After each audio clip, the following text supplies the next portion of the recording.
Hi friends, welcome to SK Notions. இன்னைக்கு நம்ம என்ன பார்க்க போறோம்னா குயிக்கா வெஜ் குருமா எப்படி ஈஸியா பண்ணலாம்னு பார்க்கலாம். ஃபர்ஸ்ட் இப்போ ஒரு பேஸ்ட் அரைச்சுக்கலாம். அந்த பேஸ்ட் அரைக்கிறதுக்கு ஒரு ஏலக்காய், 3 கிராம்பு, ஒரு துண்டு பட்டை, 7 முந்திரி பருப்பு, 4 பச்சை மிளகாய், 1 ஸ்பூன் கசகசா, 1 ஸ்பூன் சோம்பு, 1/2 ஸ்பூன் சீரகம், அரை மூடி தேங்காய் வந்து துருவி எடுத்து வச்சிருக்கேன். இப்போ இது எல்லாமே மிக்ஸி ஜாரில் சேர்த்து கொஞ்சமாக தண்ணி சேர்த்து இந்த மாதிரி ஒரு பேஸ்ட் பதத்துக்கு அரைச்சி எடுத்து வச்சுக்கோங்க. இப்போ ஒரு குக்கரில் 2 டேபிள் ஸ்பூன் அளவுக்கு எண்ணெய் விட்டுருக்கேன். எண்ணெய் நல்லா ஹீட் ஆகிட்ட பிறகு இதில் ஒரு சின்ன கல்பாசி, ஒரு நட்சத்திர பூ, ஒரு பிரியாணி இலை, 1/2 ஸ்பூன் அளவுக்கு சீரகம் சேர்த்து தாளிச்சுக்கலாம்.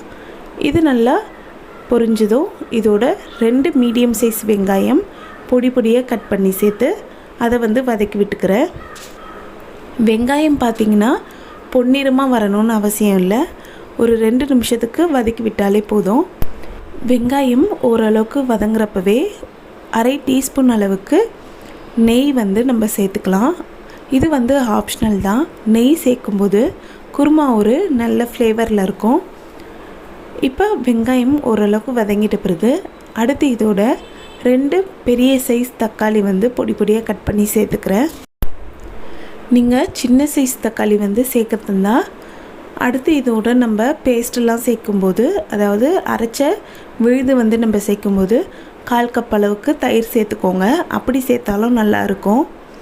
இப்போ தக்காளி ஓரளவுக்கு வதங்கிட்ட பிறகு இதோட 1 டேபிள் ஸ்பூன் அளவுக்கு இஞ்சி பூண்டு விழுது சேர்த்து இந்த இஞ்சி பூண்டு விழுதோட பச்சை வாடை போகிற வரைக்கும் நம்ம நல்லா வதக்கி விட்டுக்கலாம். நம்ம சேனலில் பார்த்திங்கன்னா already hotel Saravana Bhavan veg kurma எப்படி பண்ணலான்ட்டு போட்டிருக்கேன். அது வந்து நிறைய பேர் ட்ரை பண்ணிவிட்டு ரொம்பவே சூப்பராக இருந்துச்சுன்னு கமெண்ட் பண்ணியிருக்கீங்க. ரொம்பவே தேங்க்ஸ். ஒருவேளை பார்க்காதவங்க இருந்தீங்கன்னா அதை வந்து டிஸ்கிரிப்ஷனில் லிங்க் தரேன், செக் பண்ணி பாருங்கள். ரொம்பவே சூப்பரான டேஸ்ட்டில் இருக்கும். இப்போ இதோட 1/2 கப் அளவுக்கு கேரட், 1/2 கப் பீன்ஸ், 1/2 கப் உருளைக்கிழங்கு, 1 கப் அளவுக்கு ஊற வச்ச பச்சை பட்டாணியும் இல்லாட்டி மஞ்சள் பட்டாணியும் சேர்த்துக்கலாம்.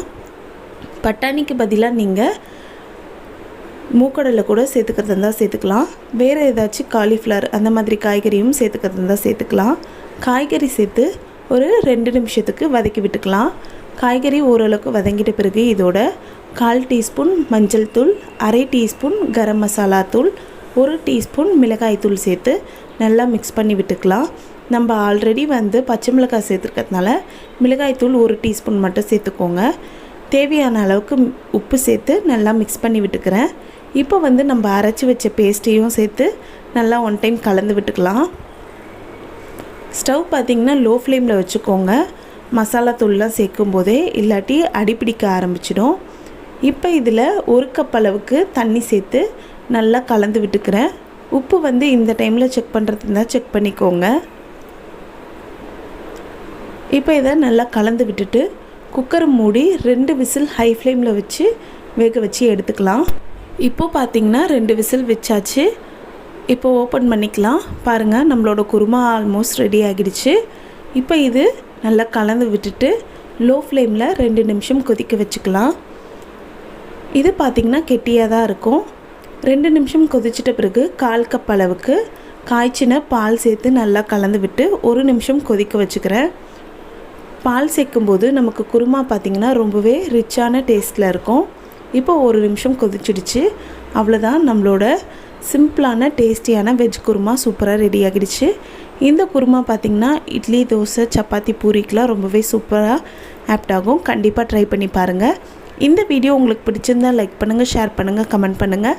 நம்ம சேனலை ஃபஸ்ட் டைம் பார்க்குறீங்கன்னா மறக்காமல் சப்ஸ்கிரைப் பண்ணுங்கள். தேங்க்ஸ் ஃபார் வாட்சிங் ஃப்ரெண்ட்ஸ்.